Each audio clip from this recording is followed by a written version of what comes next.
Welcome back, multi-agent systems. So we have arrived towards the end of our lecture series. This is the last technical lecture, and we're going to talk about multi-agent systems. So in the last lecture, we talked about what agents are. Then today, we'll talk about how you can make them work together. And that's really the frontier of AI today. We talked about non-agentic versus agentic workflow. Non-agentic being a one-pass operation. If you ask it to write an essay, it starts from the beginning, goes all the way to the end, never looks back, never edits anything. In the agentic workflow, in contrast, you ask it to write an essay, and it starts this iterative loop where it researches the topic, it makes some edits, and then it reviews it, maybe go back and research some more and write some new stuff and edit it again. Now, the reason you like to have agentic workflow is simply because you can get a lot more out of your LLM compared to the non-agentic workflow. Under the hood, a lot of these AI agents are quite similar in the components they have. They have a reflect component, and that's the opportunity for LLM to think about the task and the history and the context and everything. And planning is what comes next, which is based on how I understood this task and its history. What is the next thing I need to do? And execute is just takes action on the plan. So in the example of writing essay, maybe the plan was to do a search on certain topic on the internet, and the execute would be actually to conduct that research. These AI agents in Silo are pretty good for a task that is small in scale. It's a narrow task. It can do it well. If the task expands in scope, there are a few complications that arises. One is that you will end up integrating too many tools into your agent, and that confuses the agent. Maybe a dozen tools would be fine, 2 dozen would be fine, but if you have 200 tools, the AI agent may not be able to pick the right tool during its planning step.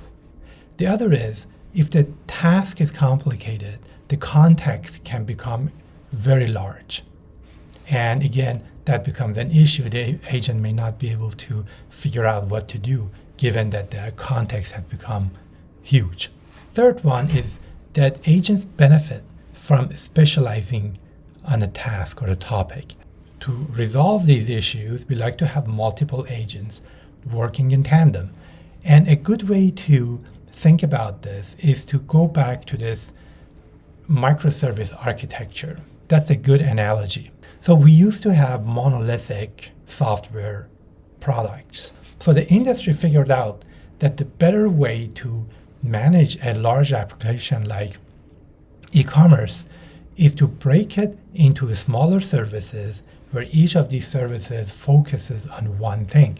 Same idea applies in the multi-agent systems. Let's consider a travel agent.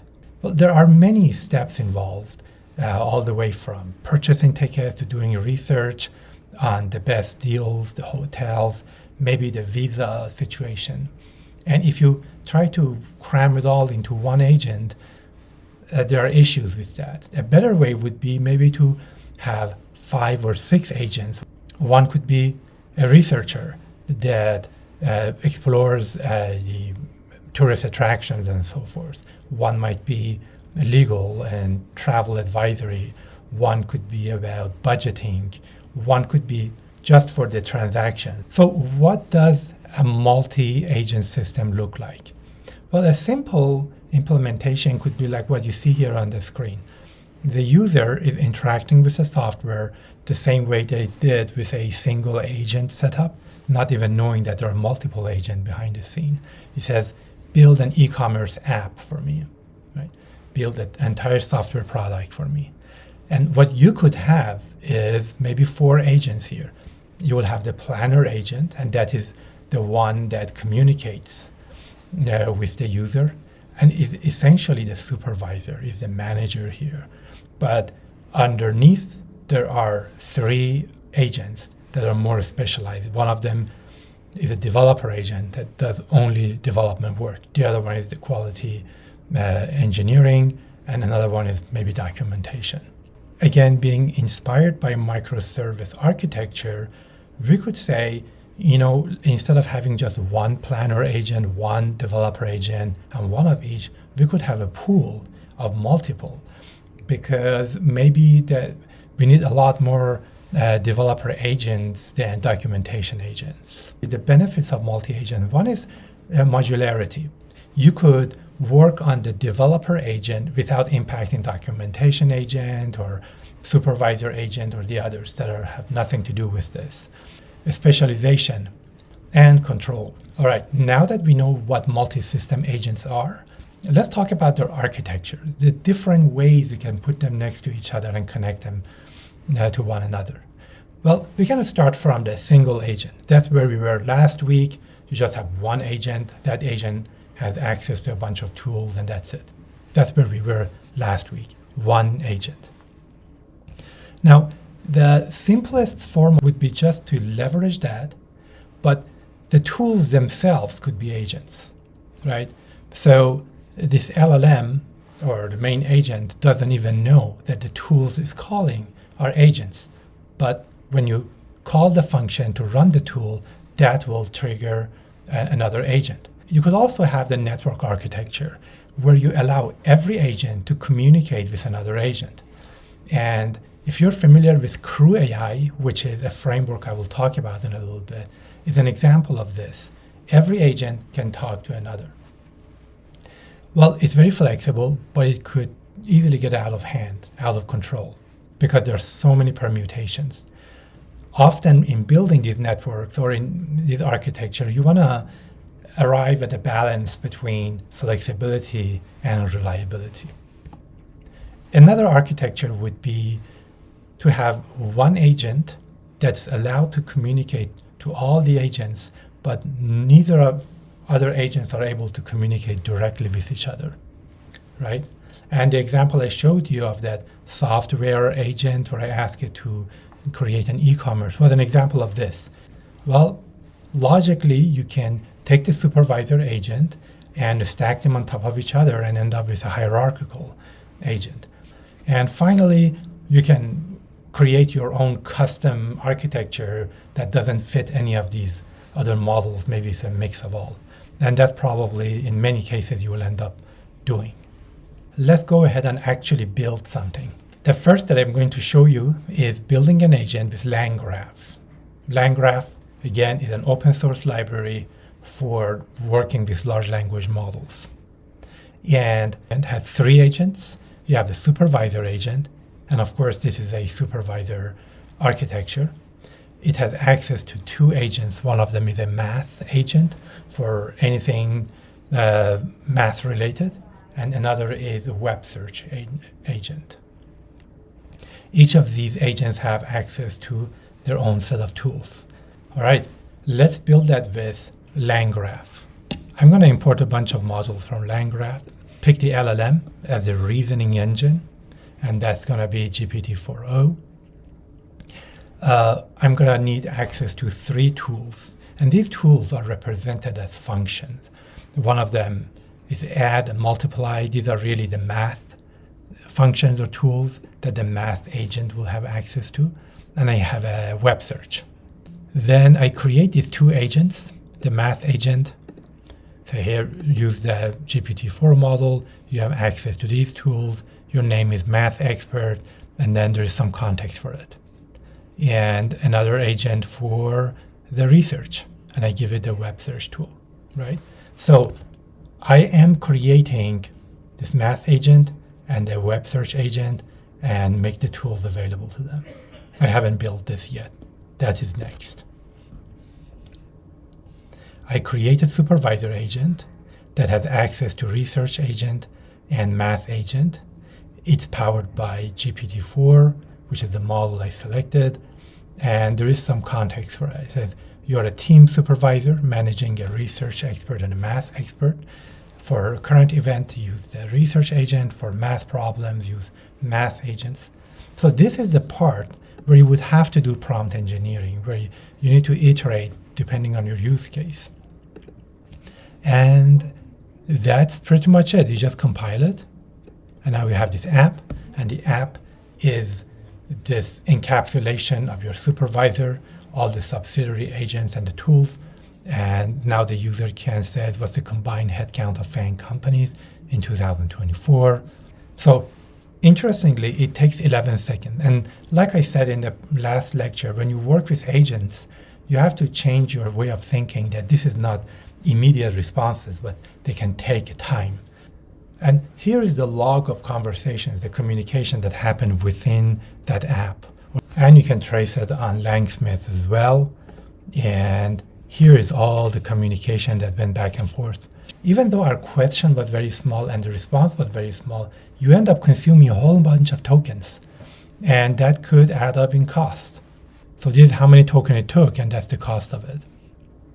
But again, you can see the chain of all these communications. So that was building with LangGraph. Next, I want to use a different framework. This one is called CrewAI to build a different multi-agent system. And these two frameworks are quite different. With LangGraph, you have full control over what you want to accomplish. It's kind of low level in that way. With CrewAI, the framework is more opinionated. So what I'm going to demo here is a multi-agent system for customer support.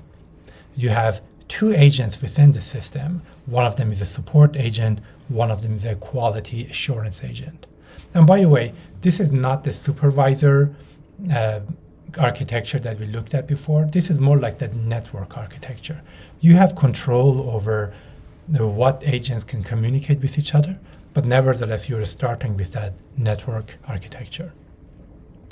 And here the idea is that a customer reach out to you, and the support agent is going to look at the customer query, use the tools it has available, but before sending a response back to the user, you want to take advantage of another agent whose sole responsibility is to make sure this response is good and it meets the quality requirements.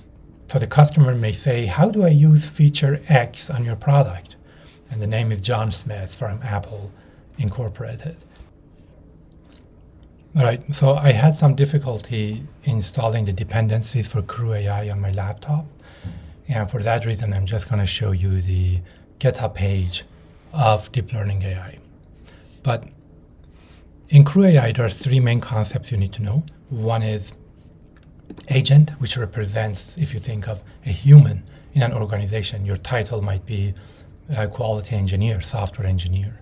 Task is more specific about something that needs to be done by some agent, and the tools are available for it. It doesn't have to be super specific, but that encapsulates some level of activity. And crew is just a group of agents. I'm going to use OpenAI. Now, what I'm going to do is first create a support agent, and that is essentially the support agent. In here, there is some text just to give context about what the agent is supposed to do. And it doesn't allow delegation, which means this agent cannot delegate tasks to the other agents. That's how you enforce or design your network architecture. The second agent is just to review the responses that have been prepared and make sure they comply with whatever quality requirement we have. And this one is allowed to delegate. And that's because if the response is not good enough, it should be able to delegate it back to the customer support agent to revise the response. Now, the customer support agent needs tools to be able to provide response to the customer. And that tool is access to some documentations on the web. For that, I import the tools. And by the way, I'm talking about this part now. Now that I have the tools configured with the correct URL to our documentations or whatever, now I go ahead and define tasks. One task is inquiry resolution, and then you also have the quality assurance review. and this is a task for the support quality assurance agent, and there are no tools accessed for this. Now that you have the tasks, and within those tasks you have agents and tools specified, you can create your crew, which is pretty simple. The crew is an instance of the crew class. There are 2 agents in this, and there are 2 tasks. And to run this, you kick off the crew, and the input to it is this. And here it prints the logs because we set the verbose to true.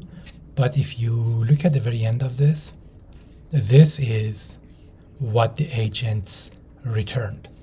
And hopefully, if everything worked out well, this would be a response that covers the question in the inquiry.